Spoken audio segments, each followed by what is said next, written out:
El trabajo periodístico y me parece también que el consumidor de información tienen para sí a la pregunta como el principal asidero para la construcción de saberes, de conocimientos y de pautas de comportamientos incluso para poder entender nuestra propia realidad y en consecuencia a veces hay más preguntas que respuestas. Por ejemplo, ahora que me pregunto, les pregunto y pregunto, ¿a quién puede engañar Andrés Manuel López Obrador cuando dice que él no tiene candidato a la presidencia de la República?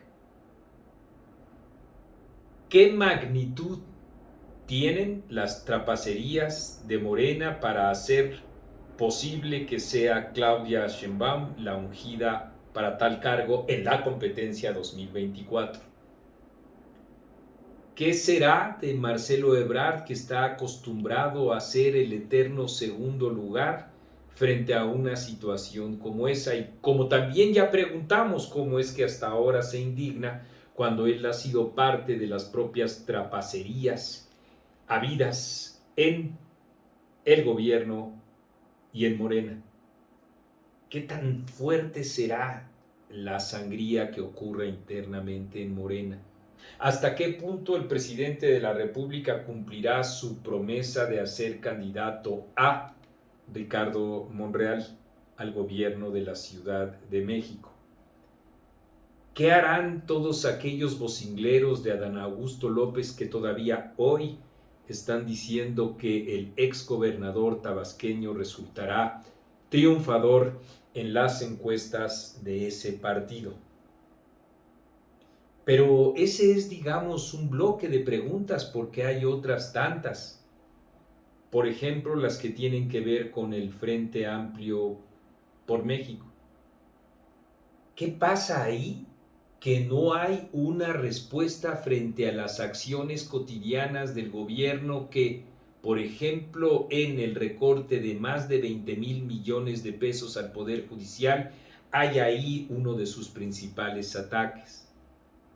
Es tanta la preocupación u ocupación de sus militantes por estar en la rebatinga para obtener las candidaturas a diputaciones locales, federales, a las senadurías y a los cargos de alcaldías en la Ciudad de México y otras gubernaturas, que son las que se disputarán en 2024.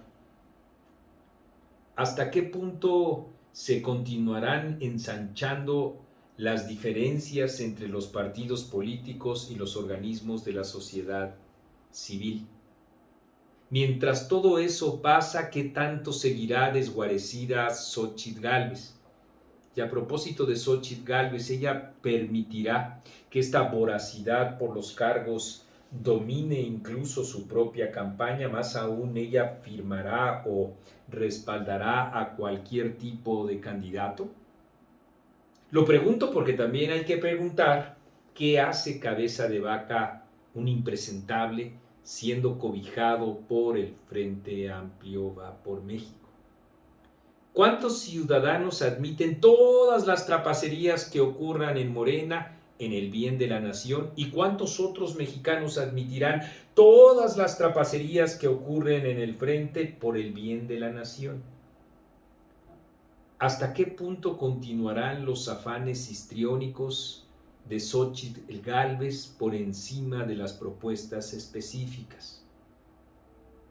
¿En qué momento entenderá que esto es cosa seria y que más allá de estar buscando eslogans publicitarios, ha de encontrar a los mejores hombres y mujeres para ir configurando su propio equipo de trabajo? Y si seguimos con el frente, ¿cuál será la metodología para elegir a sus candidatos a las alcaldías y al gobierno de la Ciudad de México? ¿Seguirá siendo un juego de mimos en donde haya personas que sin la más mínima posibilidad de ocupar un cargo de esos intentarán competir para lograr un hueso? ¿En verdad Sandra Cuevas tiene posibilidades de ser jefa de gobierno de la Ciudad de México? ¿Qué hay detrás de todo eso, como diría el clásico? Y pasando a otros terruños, ¿qué tanto va a poder influir la alfil de Claudia Sheinbaum, Mireya Imaz en la sucesión de la UNAM? ¿Hasta qué punto podrá meter las manos la propia Claudia Sheinbaum y Andrés Manuel López Obrador? ¿Cuándo se deslindará, si se llega a deslindar, de todos ellos y de esa que se considera una izquierda cuando en realidad es una farsa? ¿Cuándo podrá deslindarse de ello, como he preguntado? Imanol Ordorica.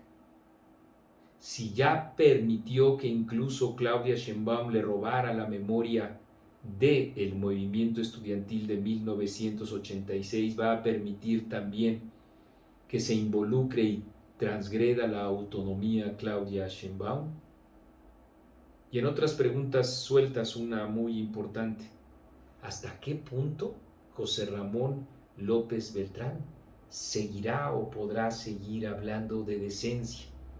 Y junto con él, todas esas larvas a las que el gobierno les paga muy bien. Por cierto, ¿cuánto les pagará en suma a todas aquellas miasmas o pedazos de caca como Ricardo Sevilla? ¿Cuál será la cuenta?